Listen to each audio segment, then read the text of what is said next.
So when I'm out and about with my horses, either going out for a hack or just going out in general, I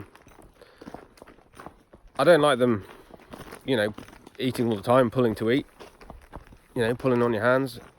Hate that stuff. But I also don't want to be the minister of no, and I also want them to think about hacking and going out away from home as being a nice thing and feeling good about it. So I'm inclined to give them a bite to eat along the way. We've got Angara here. Angara really likes food, so he's just asking me if he can have a bite to eat there.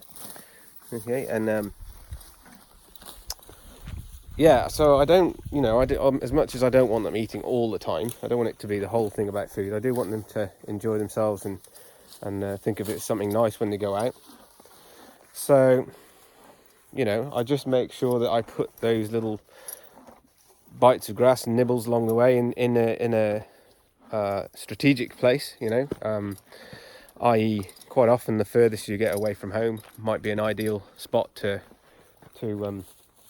let them have a bite to eat. But yeah, you don't want to be the minister of no all the time.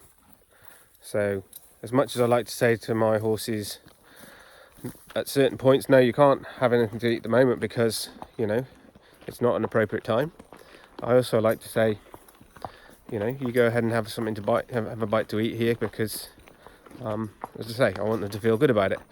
And surprisingly enough, horses do tend to, in my experience, start to enjoy what we call in England hacking out, what they might call in America and other places a trail ride, but they start to think about it as a more enjoyable thing than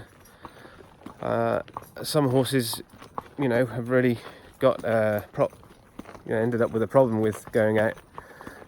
So what I tend to try and do also, if I want my horse to be happy about going away from other horses, is perhaps out on a hack. I might not have them eat so close to other horses, and obviously, the further away you go from that horse in little stages, the more often that you might give them a little nibble of grass, and you'd be surprised. It's not going to fix everything, but it kind of brings things along quite happily and it helps out. So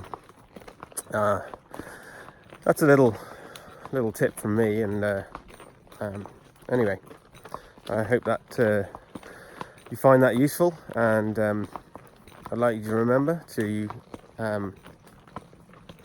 listen to your horse and remember to breathe.